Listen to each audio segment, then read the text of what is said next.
말씀 준비하면서 잠깐 본 기사가 있는데, 여러분 지금까지 살아계신 분들 중에 제일 오래 사시는 분, 최고령자가 누군지 아십니까? 이번 주에 아마 보도가 된 것 같은데요. 보여주시죠.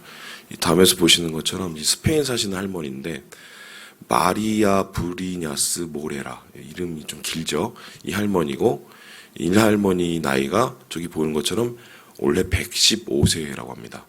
원래 이제 수녀님 한 분이 118세인가 7세를 사시다가 최근에 돌아가셔서 이 기네스북에 이제 이분이 등재가 되었고, 현존 최고령자로 이렇게 들어야 된 거죠. 그래서 이제 이런 분 있으면 찾아가서 꼭 묻죠. 어떻게 해서 이렇게 건강관리 잘 하시고 오래 사시게 되셨냐고 물어봤더니, 우리의 상상과 생각을 그렇게 뛰어넘지는 않았습니다. 이 규칙적인 생활 일과, 그리고 건강한 식사, 뭐 이거 당연하고요. 그리고 여기서 좀 더 눈여겨볼 게 뭐였냐면은, 좋은 인간관계를 얘기했어요. 그래서 이 사람들과의 관계에서 좀 즐거움과 기쁨을 얻으려고 되게 노력을 했고, 반면에 나에게 독이 되는 것 같은 사람하고는 일절 만나지 않았다, 이렇게 얘기를 하더라고요. 그러니까 아마 우리의 삶을 충족시키고 우리의 삶을 덜 스트레스 받게 하고 우리의 삶을 건강하게 만드는 것 중에는 분명히 신체적인 문제도 있지만, 우리 정서적인 문제, 정신적인 문제, 더 나아가서 영적인 문제가 있다, 이렇게 볼 수 있습니다. 근데 그 영적인 문제는 여러 가지로 해석될 수 있지만, 사실 이건 관계 문제라고 해도 과언이 아니죠. 하나님과 내가 어떤 관계를 맺고 있는지, 내가 이웃과 우리 형제 자매와 혹은 우리 가족과 어떤 관계를 맺고 있는지에 따라서 우리의 영적인 것들이 이제 풍성해질지 아니면은 또 가난해질지를 보게 되는 것이죠. 오늘 예수님께서 말씀하신 이 산상수훈에도 바로 그 인간관계에 대한 것을 나누고 있습니다.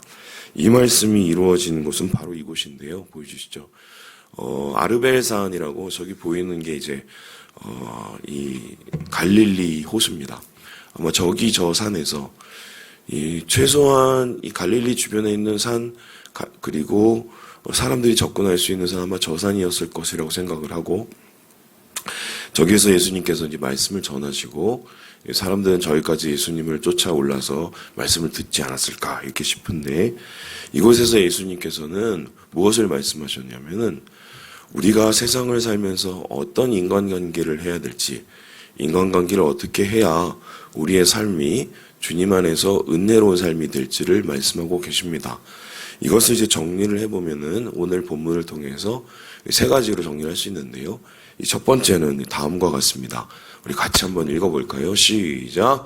비판 말고 분별하라.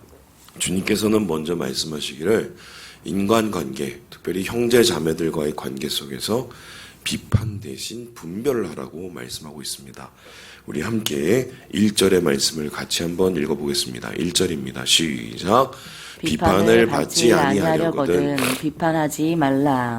비판하지 말라. 여러분, 비판이라는 것은 도대체 무엇입니까? 우리가 생각하는 비판은 누구에 대한 굉장히 부정적인 언행을 뜻합니다. 부정적인 언행을 하는 이유가 무엇인가요? 우리가 그 사람에 대해서 우리가 어떤 생각을 가지고 있습니까? 굉장히 판단하고, 그리고 우리의 기준으로 그 사람을 잣대를 재어보기 때문이죠. 그런데 이런 비판을 주님께서는 반대하셨습니다. 그러면은 요즘 우리 아이들처럼 너는 너고 나는 나고, 그러니까 한마디로 너는 네 삶 살고 나는 내 삶 살고, 이렇게 따로따로 그냥 떨어져서 그냥 나는 내 삶을 충분히 살아라, 이 얘기를 하시는 건가? 주님이 말씀하시는 비판하지 말라는 남 간섭하지 말고 개인주의적으로 살라는 소리가 아닙니다. 분명히 예수님께서는 우리에게 분별이 필요한 것을 이야기하고 있어요. 우리 함께 6절의 말씀을 같이 한번 읽어보겠습니다. 시작. 거룩한 것을 개에게 주지 말며 너희 진주를 돼지 앞에 던지지 말라. 그들이 그것을 발로 밟고 돌이켜 너희를 찢어 상하게 할까 염려하라. 거룩한 것과 그리고 보배로운 것을 분명히 지켜라라고 얘기합니다. 이것은 세상을 살면서 그 할머니처럼 나에게 유익이 될지 아니면은 악이 될지를 헤아릴 수 있는 마음의 분명한 분별이 필요하다는 거예요. 그래서 살아가면서도 어떤 것을 취해야 좋은지, 또는 어떤 것은 취하지 않아야 되는지, 어떤 말은 해야 되는지, 어떤 말을 하지 말아야 되는지 분명한 기준이 있어야 됩니다.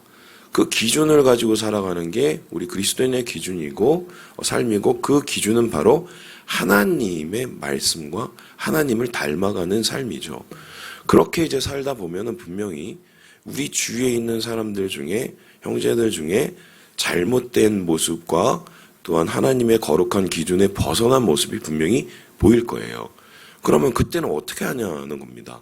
그때 주님께서 말씀하신 게 뭐냐면, 네 눈 속에 있는 들보와 형제에게 있는 티를 구별하라고 얘기를 합니다. 이게 뭐냐면, 들보를 한번 생각을 해보세요. 나무 기둥이 이만하지요. 티는 나무 조각 이만합니다.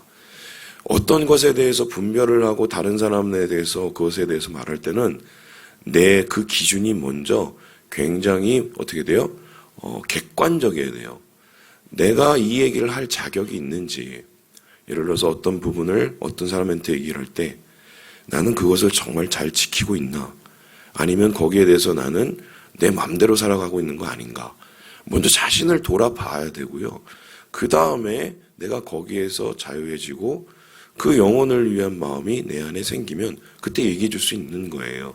그런데 우리는 항상 어떤 식이냐면, 나에 대해서는 굉장히 관대합니다.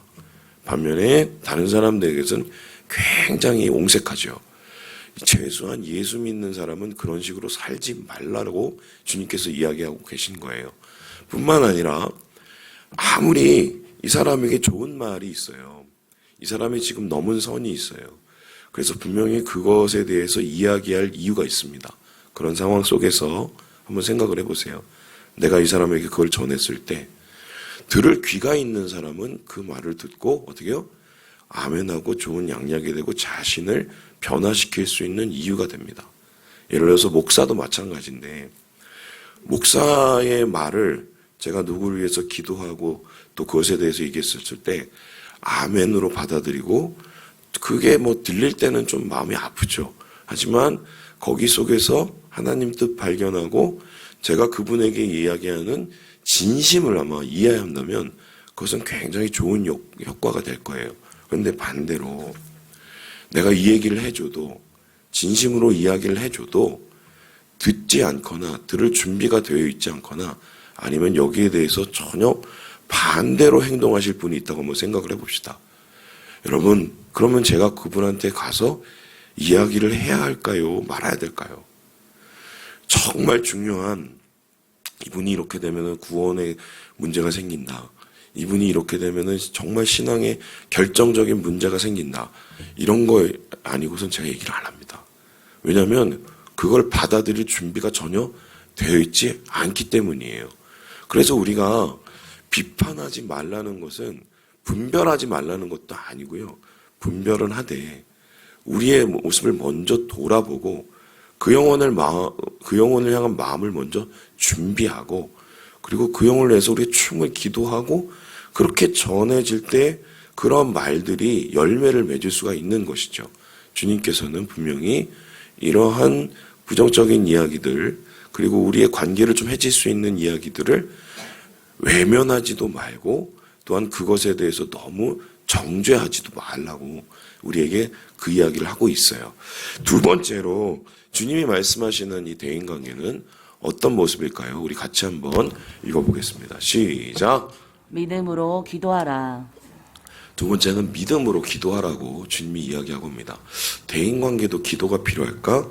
우리 함께 7장 7절의 말씀을 같이 한번 읽어보겠습니다. 시작. 구하라 그리하면 너희에게 주실 것이요, 찾으라 그리하면 찾아낼 것이요, 문을 두드리라 그리하면 너희에게 열릴 것이니. 우리는 이게 되게 좋아하는 말씀입니다. 그리고 이것만 따로 떼어서 저도 설교를 한 적이 있고요. 이런 겁니다. 우리 기도할 때 되게 도전이 되는 말이죠. 야, 구하면은 하나님이 주시고, 찾으면 찾게 하시고, 두드리면 열어주신대. 그러니까 내가 열심히 기도해야지 우리 기도할 수 있는 사기를 올려주는 말씀이에요. 그런데 요거를 따로 딱 떼어놓고 보면 그 말씀이 되는데, 신기한 거는 요 말씀이 들어가 있는 위치입니다. 앞에 이웃에 대한 이야기를 한참 얘기하시고는 기도에 대한 얘기를 하십니다. 그리고 뒤에도 뭐냐면 이웃에 대한 얘기를 하세요. 그럼 요 말씀은 따로 떼어놓고 기도 열심히 해라라는 말씀으로 이해하기에는 위치가 되게 교묘해요. 그래서 학자들은 이 말씀을 어떻게 보냐면 대인관계에서의 이 내용으로 이것을 읽습니다. 이런 거죠. 이 살면서 어떤 사람과 갈등이 생길 수 있어요. 특별히 남편과 아내와 갈등이 생길 수 있어요. 자녀와 갈등이 생길 수 있어요. 교인들끼리도 갈등이 생길 수 있어요. 그러면 사람들은 어떻게 반응합니까? 아마 좀 이렇게 내성적이신 분들, A형 스타일들, 그분들은 아마 말을 안 하고 이렇게 아마 꽁하고 계실 거예요. 말을 안 하지만 말을 정말 많이 하는 거죠. 그게 사실. B형 스타일, 제가 혈액형 죄송해요. 막 승질 확 내고 막, 확 불 지르고 그러실 거예요. 저는 또 B형인데, B형은 도대체 뭔 소리인지 알아들을 수 없게 까다로운 자기 기준이 있다고 그러더라고요. 그런데 중요한 거는 그런 식의 자기의 언어들과 그런 식의 대화가 절대로 관계를 좋게 만드는 경우가 잘 없다는 거예요. 저희 아내하고 저희가 예전에 한번 다투고 나서 한 달을 말을 안 해본 적이 있어요. 저희 아내도 참 대단하지 않습니까? 한 달을 말을 안 해본 적이 있었는데 저희가 그거 말 안 하다가 말을 풀었어요. 왜 풀었는지 아세요? 요셉이가 이상해지는 거예요. 한 달이 돼가니까. 그래서 그걸 보고 이건 아니다 싶어갖고 말을 풀었거든요. 이제 그런 식의 우리의 소위 말해서 화를 내고 갈등을 푸는 방식은 오히려 그 관계를 저해할 수 있습니다. 그럼 어떻게 해야 되느냐? 관계는 다 하나님으로부터 시작이 되거든요. 하나님 안에서 풀어야 돼요. 그래서 이 망가진 관계, 막혀진 관계, 갈등의 관계가 있으면 그것을 가지고 하나님 앞에 나아가는 게 그게 먼저예요. 내 마음에 대한 것을 내려놓고 하나님께 이 갈등을 풀 수 있는 방법을 구하는 겁니다. 그리고 어떤 것이 이 관계에서 선한 것인지를 주님 면에서 찾아냅니다. 그리고 그것을 위해서 내가 직접적으로 행동을 하고 그 영혼에게 두드립니다. 그럼 어떻게 해요? 하나님이 준비해 주신 화평의 도구를 통해서 그 관계가 회복되기 시작하는 거죠. 그러니까 항상 모든 관계는 그런 것 같아요. 내가 앞서면 문제가 많이 생겨요. 주님이 앞서시면 관계 속에서 하나님이 주시는 합력하여 선을 이루시는 것들이 나타나거든요. 그래서 주님은 이러한 기도에 대해서 하면서 이렇게 말씀을 하시는데요. 우리 함께 11절의 말씀을 같이 한번 읽어봅시다. 시작. 너희가 악한 자라도 좋은 것으로 자식에게 줄 알거든. 하물며 하늘에 계신 너희 아버지께서 구하는 자에게 좋은 것으로 주시지 않겠느냐. 분명히 주님께서 말씀하셨어요. 좋은 것으로, 이러한 누군가를 위한 기도, 누군가를 살리기 위한 기도, 그 갈등을 해결하기 위한 기도를 주님 앞에 드릴 때 좋은 것으로 주시겠다라고 얘기합니다. 특별히 이제 누가복음에서는 그 좋은 것을 성령이라고 얘기하는데요. 성령이 행하시는 가장 중요한 일이 뭡니까? 주님 안에서 화평의 띠로, 평강의 띠로 우리를 하나 되게 매는 거죠. 그것을 하나님께서 우리에게 주신다고 약속하시고 이러한 갈등을 기도함으로, 믿음으로 기도함으로 먼저 풀라고 이야기하고 계시는 것입니다. 마지막으로 그렇다면 우리 대인관계 어떻게 하면 해결할 수 있을까? 우리 같이 한번 읽어보겠습니다. 시작. 사랑하고 베풀라. 비판 대신 분별을, 그리고 믿음으로 기도하면서 풀어나가고, 그리고 제일 마지막에는 사랑의 베품이 필요하다고 이야기를 하고 있습니다. 우리 함께 7장 12절 말씀을 읽어보도록 하겠습니다. 시작. 그러므로 무엇이든지 남에게 대접을 받고자 하는 대로 너희도 남을 대접하라. 이것이 율법이요 선지자 아니라. 이것을 이제 잘못 해석을 하면은 뭐라고 해석할 수 있냐면 기브앤테이크로 해결할 수 있어요. 그러니까 네가 뭐 받고자 하면은 남한테 그만큼 줘라고 해석할 수 있습니다. 그러면은 남한테 주지도 않고 네가 그 사람한테 바라면은 그거 잘못된 거야. 이렇게 해석할 수 있습니다. 그런데 여러분, 그것은 율법이 아니죠. 선지자의 강령도 아닙니다. 그것은 세상의 방법입니다. 가장 기초적인 신의, 그러니까 거래의 기준이죠. 네가 주면 나는 받고 나는 받으면 너에게 주고. 주님이 이 말씀으로 이 산상수훈을 마무리했을까요? 그렇게 해석을 하면 안 돼요. 오늘 김익영 성도님이 아까 댓글에 보니까 황금률이라고 써있던데, 이 황금률이라고 써있는 이 말씀의 진짜 의미는 주고받아라라는 게 아닙니다. 네가 받기를 원하면 주라는 건데, 여기에서 이웃에게, 형제에게 주라고 했지 그 사람에게 받을 것을 생각하라고는 말하지 않습니다. 그렇다면 제가 여러분에게 질문하겠습니다. 우리는 제일 먼저 누구한테 받아야 됩니까? 대인관계 속에서 사랑을 나누고, 대인관계에서 온정을 나누고, 대인관계에서 우리가 화평의 말을 전할 때 누구로부터 이 사랑과 화평의 말을 받아야 되죠? 어디예요? 우리 아버지? 우리 어머니? 아니면 내가 사랑하는 아내? 그런 마음이 생기는 순간 싸우기 시작해요, 그분들하고. 위로부터 받는 거예요. 위로부터 받고, 그 받은 것을 우리가 주님한테서 거저 받았으니 어떻게 해요? 거저 주라는 거예요. 그래서 하나님께서 말씀하시는 것은 은혜로 받고 은혜로 나누는 삶, 진정한 황금률이라는 것은 바로 그러한 삶을 사는 거고, 이 말씀하고 똑같은 말씀이 뭐냐면 내 이웃을 뭐같이 사랑하라고요? 내 몸같이. 그 말씀이에요, 이게.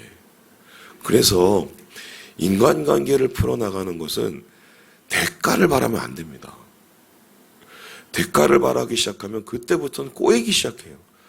내가 이렇게 했는데 네가 어떻게 나한테 이래. 내가 너한테 어떻게 부어줬는데. 여러분, 그렇게 생각하면 목회 못해요, 저는. 그렇게 생각하면은 가족 간의 관계도 못합니다.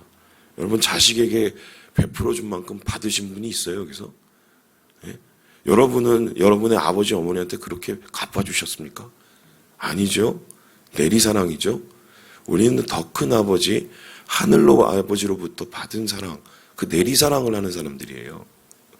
그래서 주님께서는 오늘 말씀 중에 이런 사랑의 황금률을 우리가 지키고 산다면 우리의 대인관계가 우리 가운데 하나님의 풍성한 은혜의 열매를 맺게 해준다. 이렇게 말씀하고 있는 것입니다.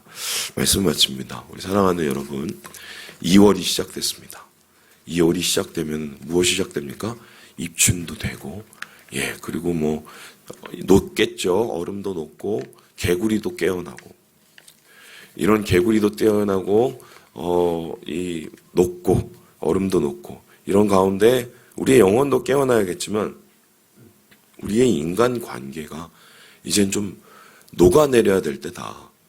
여러분에게 있는 가장 아픈 그 아킬레스건, 여러분 마음속에 있는 해결되지 않는 그 인간관계를 다시 한번 묵상해 보시고 주님 안에서 주님 방식으로 하나님의 은혜로 이것을 풀어나가는 2월 한 달 되시길 주님의 이름으로 축원합니다.